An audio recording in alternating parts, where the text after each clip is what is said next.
țâfla mai ca doi, mor pe țâfla mai ca doi. Spune-mi,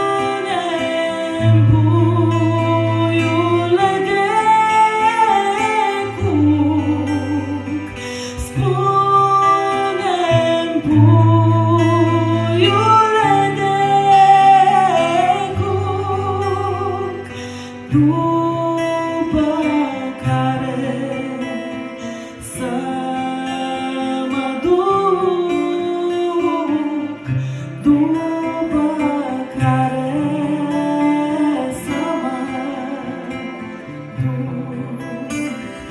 Hei, tu, mândrule oameni, hei, tu, mândrule oameni, du-te după care-i vrea, du-te după care-i vrea.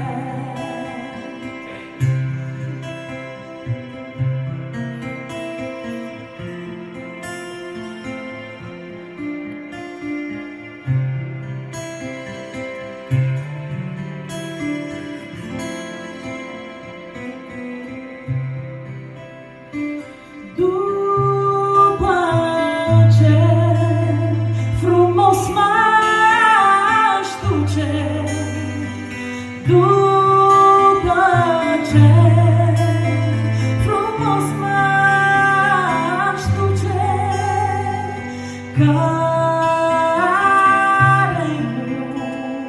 gurița dulce, care-i gurița dulce, care-i gurița dulce.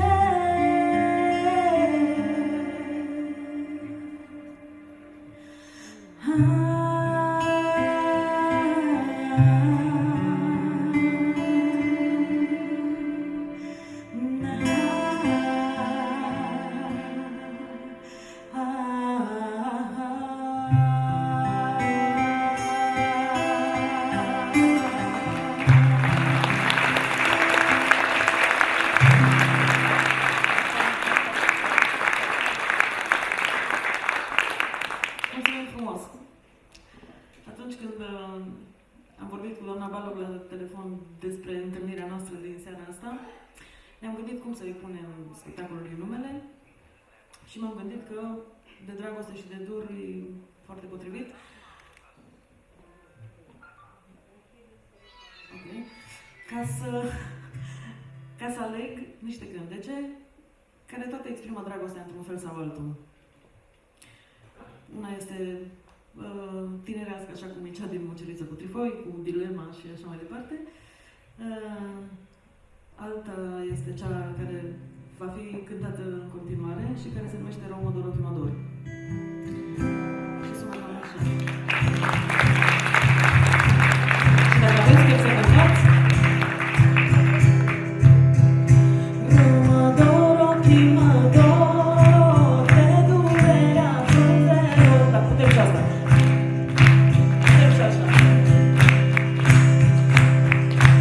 Roma Dorotii Mădori, de durerea frunzelor.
Mă gândesc că o să găsesc un cântec la care să îndrăzniți să cântați mai tare.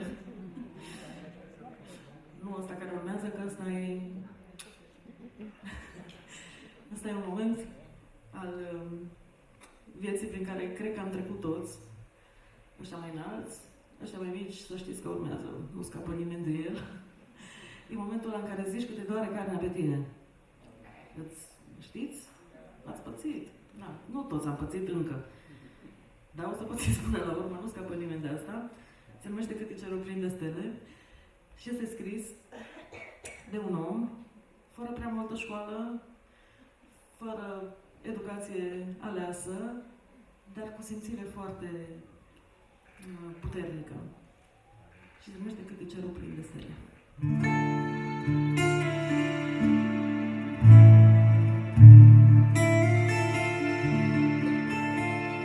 Cât e cerul plin de stele, toate-s lacrimi ale mele, dorule.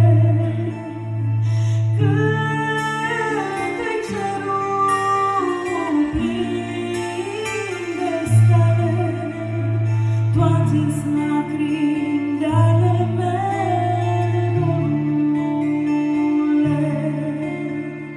Eu din ochi am lacrimat, ele în cer s-o raninat, ele în cer s-o raninat, măi dorule. Cum s-a dinspre zor, vreau apă iarbă și flori, măi dorule. Cum s-a dinspre zor, vreau apă iarbă și flori, măi dorule. Când pleci bate de la noi, plâng-mi ochii amândoi, măi dorule. Când pleci bate de la noi, plâng-mi ochii amândoi, măi dorule. Când pleci bate de la mine, plânge inima în mine, plânge inima în mine, dorule. Că prea tare ne iubim și prea rar ne întâlnim, măi dorule. Că prea tare ne iubim și prea rar ne întâlnim, măi dorule.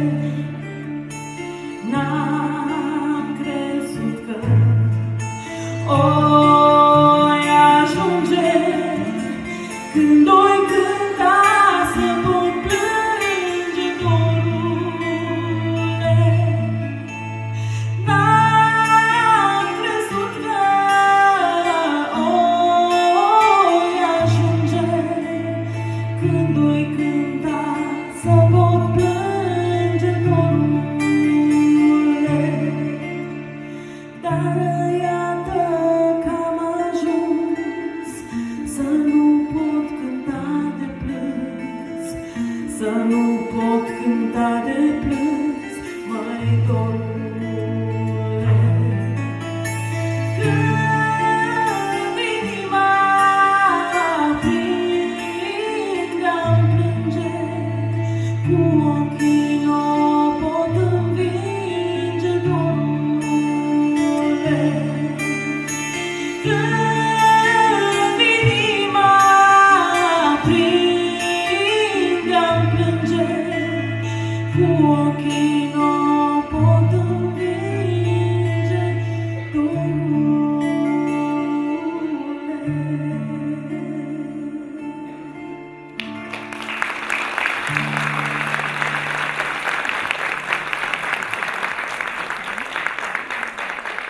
Mulțumim frumos!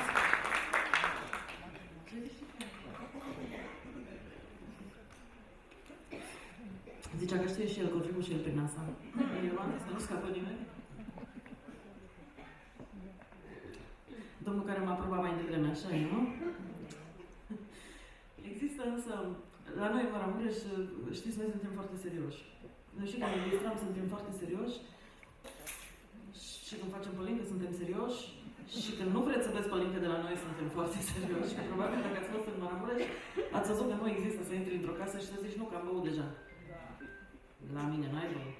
Ca mea, și oamenii sunt foarte serioși.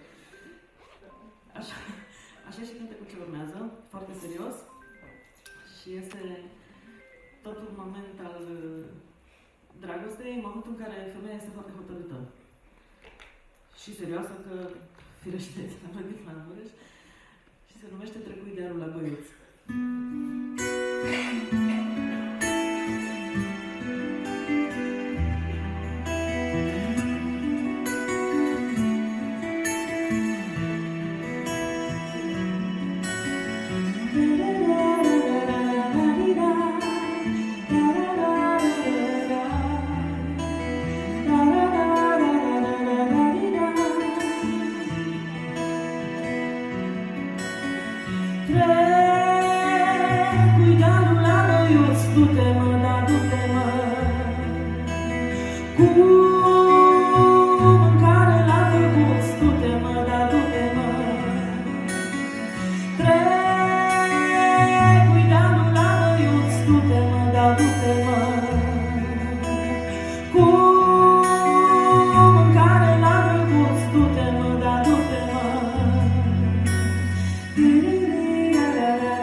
și avem foarte multe amintiri. Cântecul ce urmează însă nu este un cântec comun, este un cântec dintr-o perioadă în care nu cântam împreună, în care el cânta ceva rock sau ceva, era în altă parte.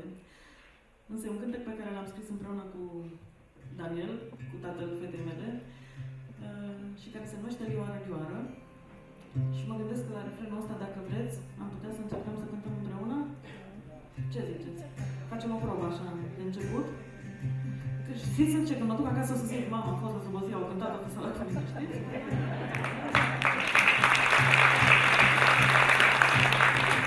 Au fost mulți, dar știți cum cântau tare? Încercăm? 2, 3. Lioară, lioară, flori de primăvară, haide le-om culege, mândre le-om. Încă o dată să încercăm. Lioară, lioară, flori de primăvară, haide le-om culege, mândre le-om. Sunteți frumos, cântați!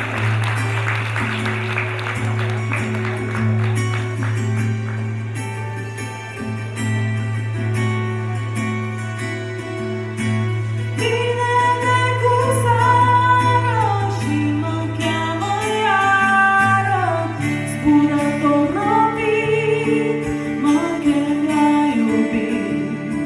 Și-mi spune de lună că-mi va da cu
Și de Crăciun ar vrea toată lumea să fiu în același moment în mai multe locuri, dar asta n-am descoperit încă cum se face.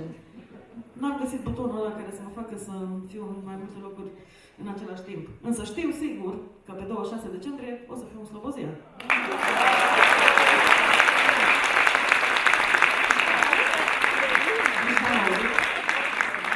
Și am zis, pe 26 în Slobozia, acum am zic, mă mut în Slobozia sau ce? Și după nu mai fost foarte mult timp. Și acum am să meargă de 2 ori în așa scurt timp. Nu. Așa că dacă o să vreți, o să ne putem întâlni și pe 26. Așa am înțeles că, nu știu, cineva ne-a invitat. Și atunci o să cântăm numai colinde. Practic o să facem a doua zi de Crăciun împreună, dacă veniți. Dar mă bucur foarte tare să am ocazia să le cânt și pe astea înalte, că mie îmi plac foarte mult și se întâmplă răruț. Răruț. Cântecul ce urmează este de tot unul de dragoste dintre ea disperantă și de dor dintre ăla care îți usucă sufletul și gândurile și se numește Mai mult te-aș iubi.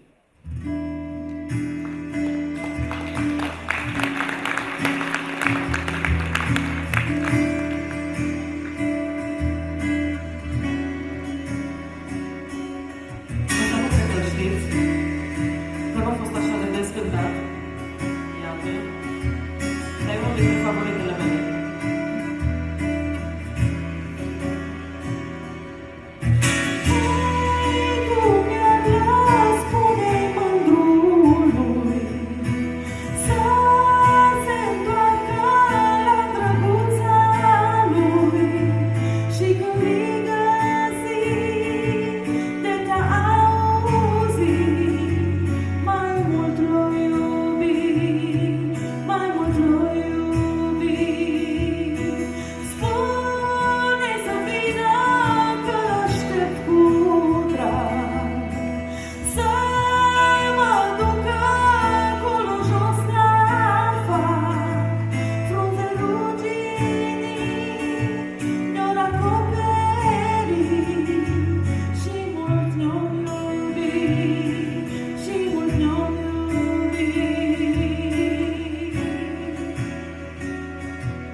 Știți, pentru că îl cântă foarte multă lume, din lume, însă el a fost cules de Anton Pan, cred că a fost făcut cunoscut de Maria Tănase, printre alții.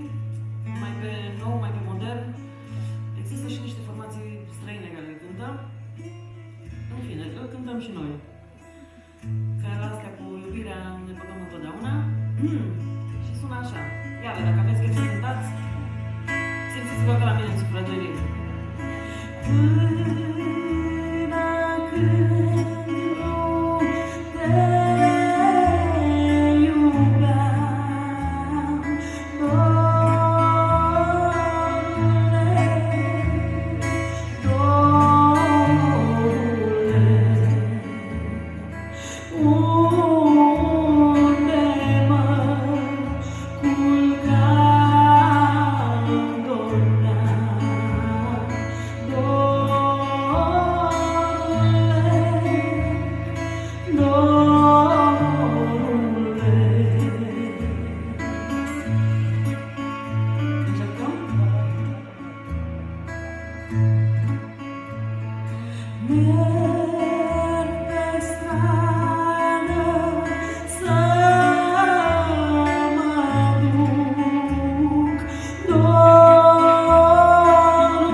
Dar pentru că am vrut să fie dragostea, mă rog, iubirea cântată din toate unghiurile ei, am ales și dintre astea și mai vesel și mai așa. Cel ce urmează este un cântec pe care l-am scris când eram foarte tânără și am cunoscut o fată ce era puțin mai mare decât mine, dar care nu s-a bucurat de dragostea mamei sale. Pur și simplu nu s-a întâmplat.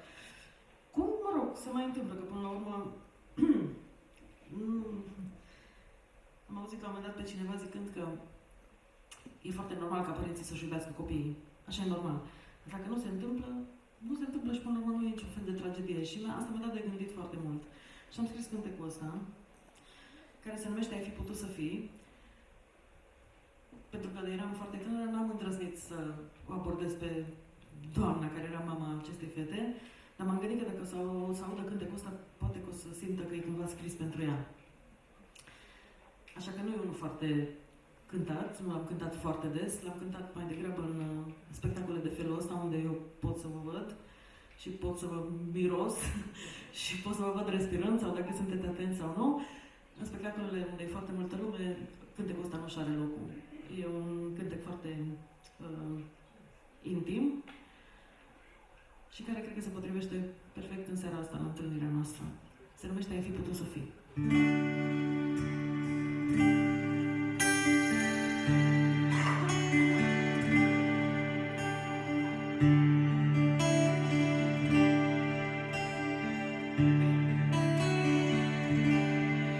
Nu te-ai gândit că lumea asta nu-i de veci. Nu vezi că arse nu ca pulberea în vânt și zăurile numai gândul că ai fi putut să fii.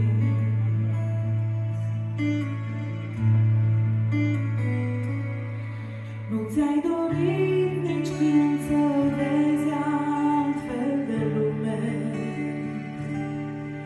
Nu ți-ai dorit să-ți știi copiii desmierdați. Azi doar soare lângă tine ai fi putut să ai.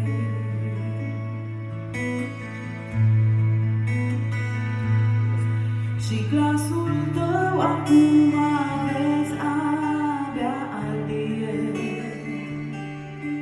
Și nu te aude nimeni când încerci să strigi. Și-ți rămâne numai gândul că ai fi putut să fii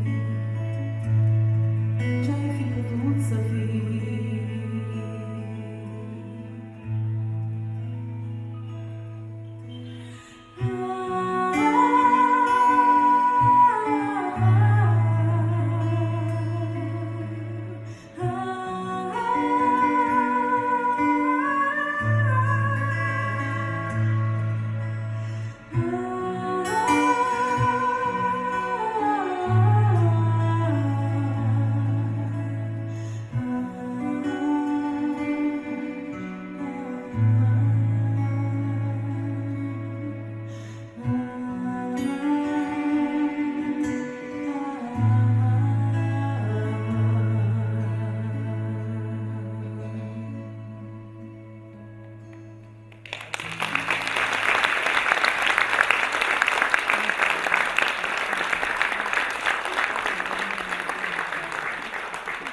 Mulțumim frumos! Acum, cântecul ce urmează nu este scris de mine, este scris de colegul nostru Mircea, doar că în momentul în care l-am auzit prima oară, mi-am dat seama că mi se potrivește. Pentru că am început să cânt când eram foarte mică. Practic, cam toată viața mea s-a întâmplat între bagaje și cu bagaje după mine și am trăit din bagaje și din valize și mi-am dat seama că la un moment dat, când nu se mai potrivește nimic din ce văd cu mine și cu ce simt eu, pot să mă întorc acasă. În momentul în care am auzit cântecul ăsta, mi-am dat seama că eu, oricând, am opțiunea să mă întorc acasă și o să înțelegeți de ce vă spun povestea asta, pentru că urmează Câmpuri Aurii.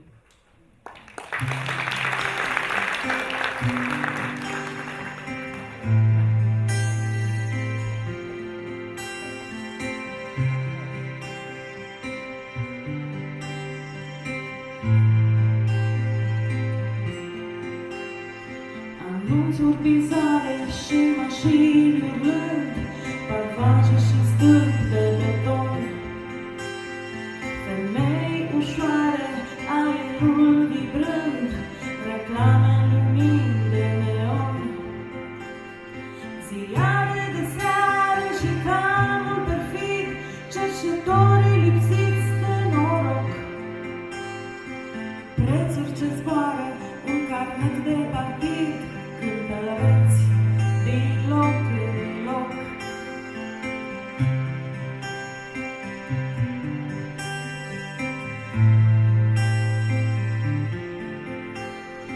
Excursii în rai, dolarul în flux, electrice șoapte de amor. Un concert de nai, limuzine de lux, urmăriți și instituția lor. Înserare în gri cu un poet conformist ce-și pierde cumpătul său.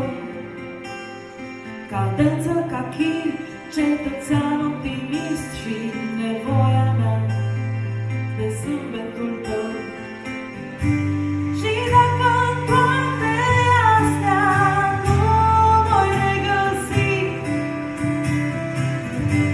și dacă nu e ăsta drumul meu de-a fi, mă voi întoarce sigur într-o zi. O, voi cânturi aurii, o, voi cânturi aurii. Furnicari meschini, copii rătăciți, statuile ca un deșeu. Oraș manechin cu pași îngrăbiți și lacrimi pe zâmbetul meu. Baletul mecanic și un pictor nebun, biserici ce așteaptă căinți. Râsul organic, un balon de săpun și o voce șoptind, fiți uniți.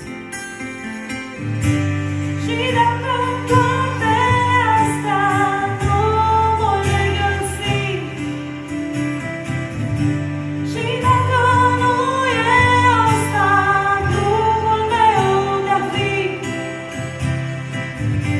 mă voi întoarce sigur într-o zi. O, voi cânturi aurii. Încercați? O, voi cânturi aurii. O, voi cânturi aurii. O, voi cânturi aurii.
Că mie cel mai des mi-e dor de casă.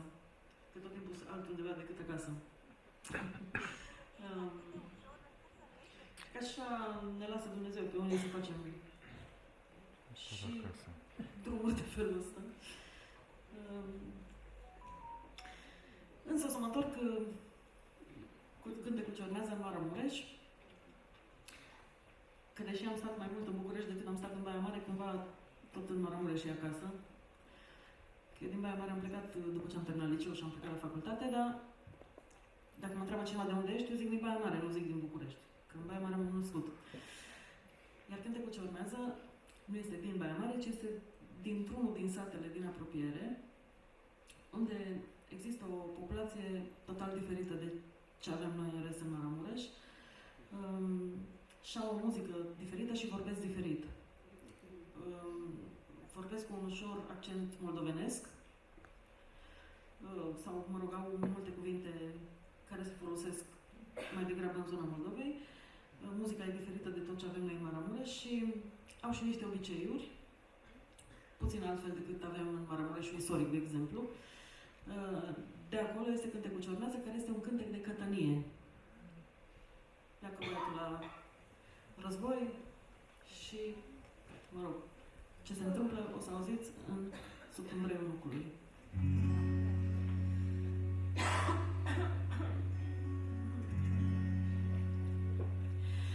Sub umbreiul nucului, sub umbreiul nucului, hop și șeșe și iară șeșe.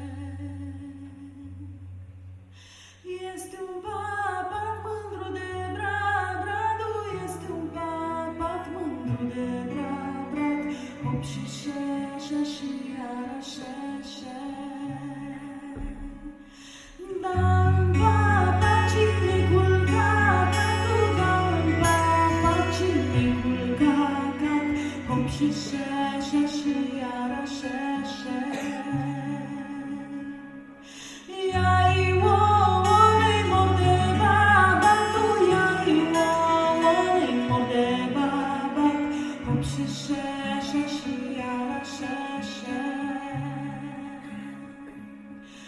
Nu știu, baba, că-i obetatea, știu că mama te stă la cap, hop și șeșe și iară șeșe. Scoală-te, te Ioane, hei, hei, covinii, prietenii tăi, hop și șeșe și iară șeșe. Lasă-i vie numai, hei, hei, că mie e numai de ei, hop și șeșe și iară șeșe. Cum nu-i lupului de moi, cum nu-i lupului de moi, hop și șeșe și iară șeșe.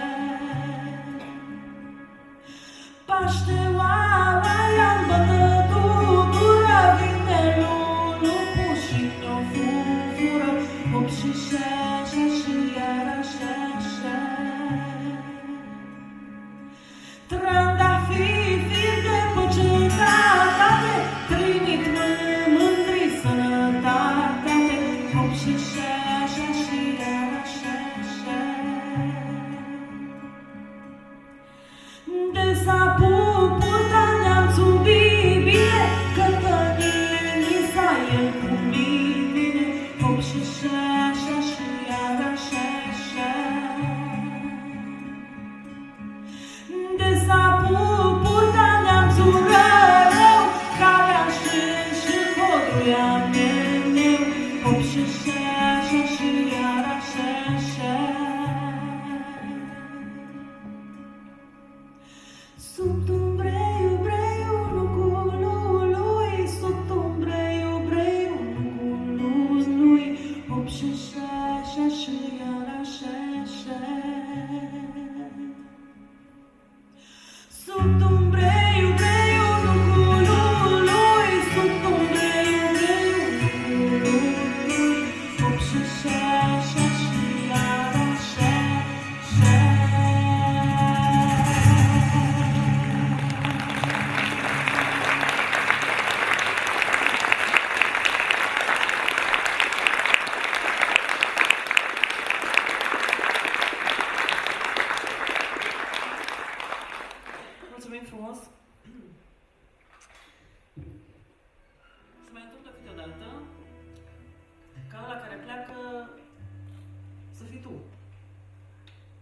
eu, după cum știți, am plecat. Am plecat vorba unei prieteni, ai fugit până la Polul Nord, de acolo nu mai avea unde, că picai. La Polul Sud. Am fugit că știți cum e, când îți comandă inima, te duci. Da. În fine, dar cântecul ce urmează este fix pentru cineva care pleacă. Este scris tot de colegul nostru Mircea și un pic mai nou, nu e la fel de vechi cu Câmpreorii, dar în grupul celor care ascultă muzică folk îi iubit și a fost dorit de mai mulți colegi, au ajuns la mine. Unele cântece sunt făcute să fie cântate de toată lumea și altele sunt făcute să se potrivească doar cu un anumit, cu o anumită personalitate, nu neapărat voce, că nu e neapărat vreo operă, nu e ceva extrem de complicat de cântat, dar cred că e un pic mai complicat de simțit. Și probabil de-aia a ajuns cântecul ăsta la mine, se numește Ai suflet trist.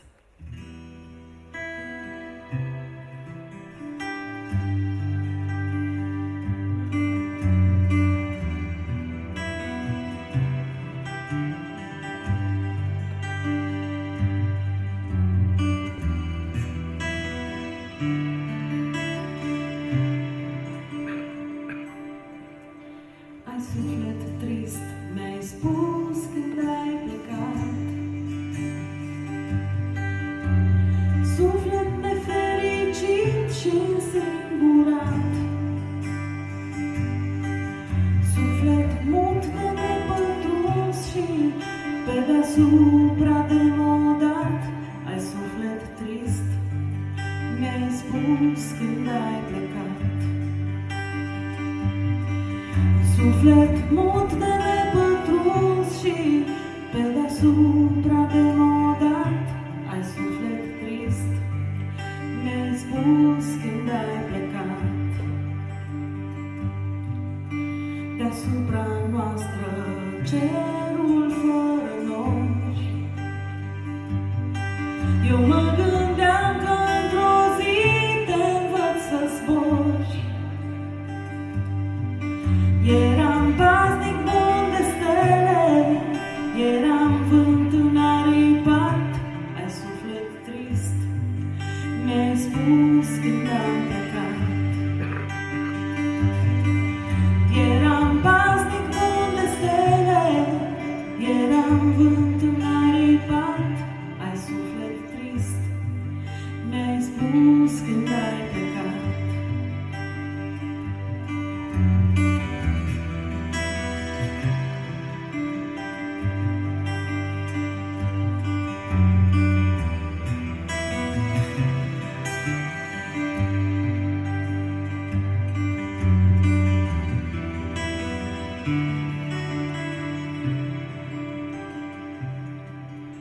Târzie-i vremea florilor de mai.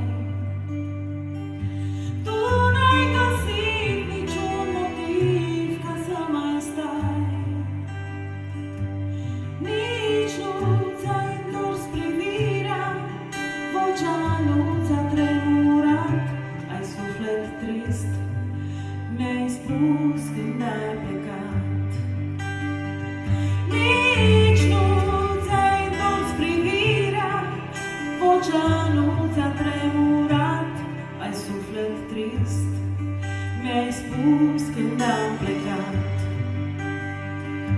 Ai suflet trist, mi-ai spus când am plecat.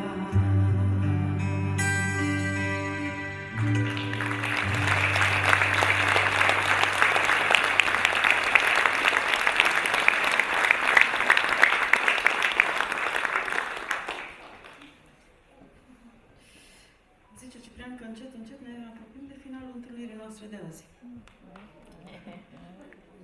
No.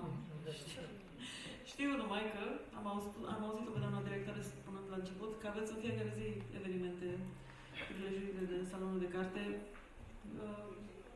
Se pare foarte fain.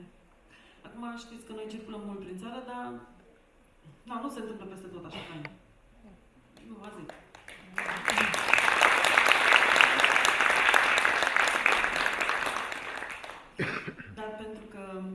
O să ne dorim foarte tare să vă vedem, sigur, la iarnă, în cazul în care sunteți acasă, nu știu, n-aveți musafiri, puteți să vă rupeți așa vreo 2 ore. Mă gândesc că ar fi foarte potrivit să ne ducem spre final cu un cântec care se cântă iarna, deși nu e un colind sau nu e neapărat un cântec de iarnă, dar așa s-o pomenit, așa au rămas. Este un cântec pe care l-a scris Nica Zaharia. Deși lumea are senzația că e cântecul meu, pe vremea când se cânta cântecul ăsta în Cenacul Flacăra, eram foarte, foarte mică, nu știu, cred că aveam câțiva ani, nu știu dacă eram la școală încă. Dar având frați mai mari, care ascultau Cenacul Flacăra, cântecul ăsta a rămas în mintea și în sufletul meu. Este scris de Nica Zaharia pe versurile lui Adrian Păunescu și, după cum ziceam, de obicei se cântă iarna, îl cântăm și noi iarna, numai că nu e un cântec de iarnă. Ba, chiar am văzut zilele trecute când am mers la supermarket gutui.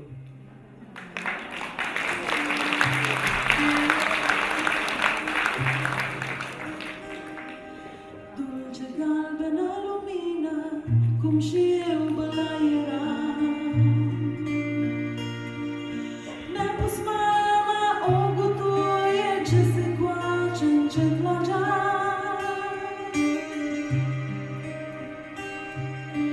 Aș mușca-o, dar de teamă mă cuprinde un fel de jin.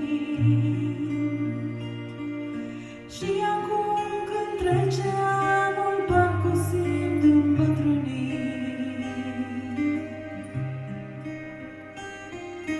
Galbenă gutuie, dulce amăruie,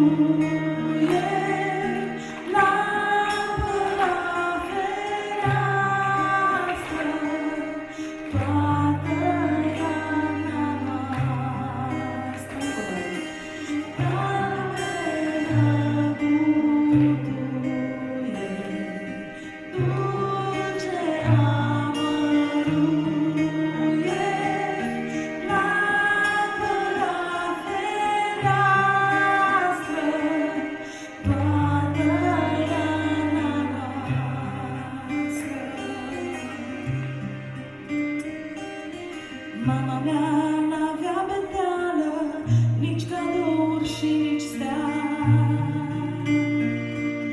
Sărbătorile de iarnă cu gutuile împodobea. Mi-a pus mama o gutuie la fereastra dinspre drum și o văd cum luminează, n-am putere s-o consum. Galbenă gutuie,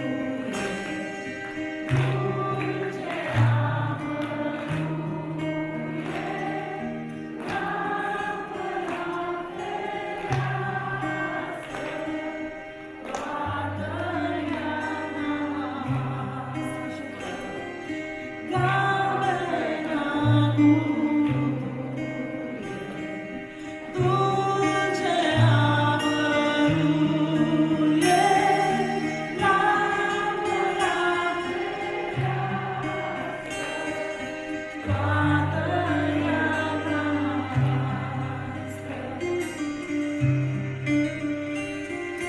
parcă are în ea ceasornic și al mamei plânset sfânt. Luminează și se stinge o gutuie pe pământ. Luxul mamei cel mai mare, când copiii ne mai simțeam, era pâinea de pe masă și gutuia de la geam. Galbenă gutuie, dulce amăruie,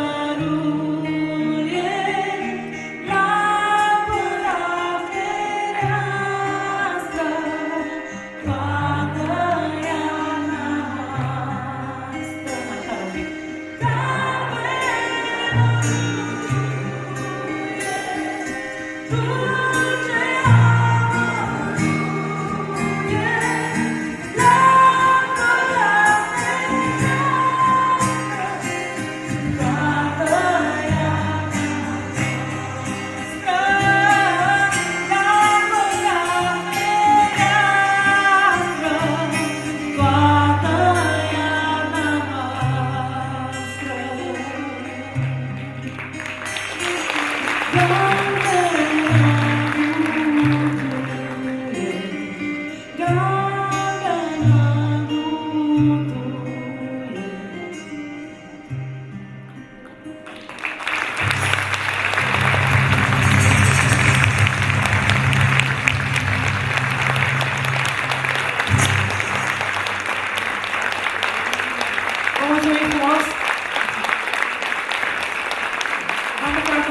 Cristian Mateian.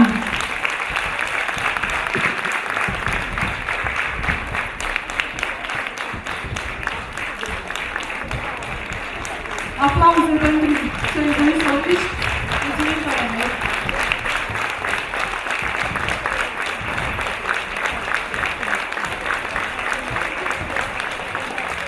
Mulțumesc mai mult, doamna! Mulțumim! Știți ce? Când eu mă duc la spectacol, dacă mă duc ca spectator și aplaudăm toți și așa, și zic, sigur mai cântă una. Și dacă nu mai cântă, sunt foarte dezamăgită. Și atunci eu nu vreau să fiu ăla de pe scenă care nu mai cântă una și să nu mă dezamăgesc pe niciun. Pentru că e foarte adevărat. Nu puteam să cântăm numai cântece de dragoste și să nu cântăm cel mai frumos cântec de dragoste din România din anul, nu mai știu, 2000 și... nu mai țin minte exact, scris de Mihai Pogorski pentru mine și care se numește Poate eu, poate tu.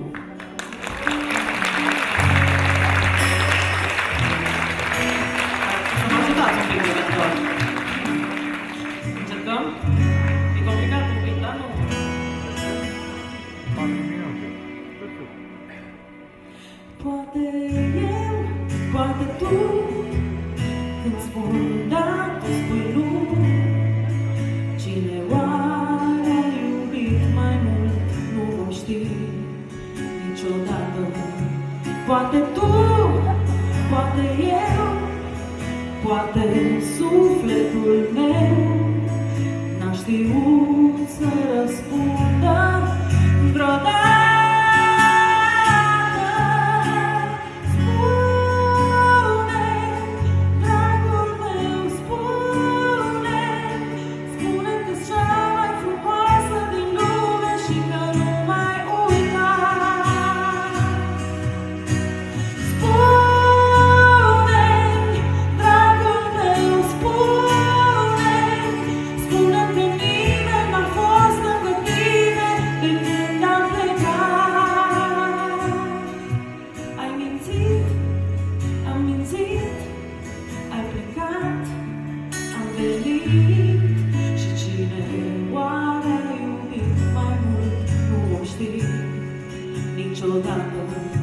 Poate tu, poate eu, ne întoarcem mereu la iubirea ce n-a fost vreodată. Anii ce au trecut m-au adus înapoi în nopțile grele și reci, cu furtună și ploi.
Mulțumim frumos, aveți o seară faină în continuare. El este colegul meu Ciprian, eu sunt Narcisa, îmi privesc sănătos data viitoare. Mulțumim!